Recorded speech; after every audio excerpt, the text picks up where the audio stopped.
Pemirsa masih di IDX Season Closing dan di segmen ini kami akan mengajak Anda untuk menyimak topik pilihan yang berhasil dihimpun oleh tim redaksi kami. Aktivitas perdagangan di semester pertama di 2022 tinggal menghitung hari pemirsa.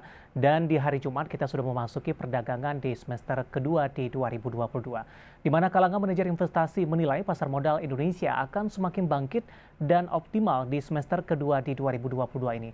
Lantas faktor apa saja yang mendukung semakin bangkitnya pasar modal Indonesia di tengah sentimen inflasi global? Mari kita simak informasi selengkapnya dalam tayangan berikut ini. Pasar modal Indonesia diyakini akan tetap optimal dan semakin bangkit pada paruh kedua di tahun ini. Direktur and Head of Fixed Income BNP Paribas Asset Management, Jumala Suteja, dalam sebuah acara mengatakan hal itu seiring dengan potensi terkendalinya inflasi global. Jumala mengatakan pasar modal Indonesia terbilang resilient di tengah sejumlah sentimen negatif, seperti konflik geopolitik Rusia-Ukraina, laju inflasi global, serta pengetatan moneter yang dilakukan The Fed. Menurutnya, salah satu indikator ketahanan pasar Indonesia terlihat dari pasar saham. Sejauh ini, indeks harga saham gabungan masih mencatatkan return positif sekitar 6% secara year to date. ISG juga masih mempertahankan posisinya sebagai indeks pemberi imbal hasil paling tinggi di kawasan Asia Pasifik hingga Jumat pekan lalu. Dengan posisi tersebut, analis pun optimistis potensi kenaikan ISG lebih lanjut masih terbuka lebar hingga akhir tahun. Jumala mengatakan dibandingkan dengan pasar lain di wilayah Asia, bursa saham Indonesia masih bersaing dengan Singapura dari sisi return.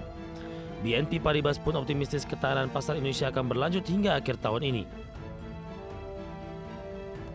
Hal ini salah satunya didukung oleh munculnya tanda-tanda inflasi global termasuk di Amerika Serikat yang telah masuki masa puncaknya di semester 1 2022. Jumala menjelaskan jika hal tersebut terrealisasi, maka pasar akan mulai mendiskon dampak sentimen hawkish The Fed. Sentimen tersebut pun berpotensi menurunkan agresivitas The Fed dalam menaikkan suku bunga acuan yang akan berimbas pada menurunnya tekanan di pasar Indonesia. Meski demikian, Associate Director of Research and Investment Pilar Mas Investindo Sekuritas, Maximilianus Nicodemus, mengungkapkan efek kekhawatiran resesi di Amerika Serikat dan kenaikan suku bunga The Fed perlu diwaspadai pada kuartal 3 hingga kuartal 4 nanti. Sementara dari dalam negeri, Bank Indonesia juga berpotensi mengerek tingkat suku bunga. Namun Niko menilai terdapat angin segar bagi pasar modal yang berasal dari kondisi fundamental ekonomi Indonesia yang masih terbilang kuat untuk menghadapi volatilitas pasar. Apalagi pasar modal merupakan salah satu alternatif pembiayaan daripada peminjaman perbankan yang tingkat suku bunganya akan mengalami kenaikan.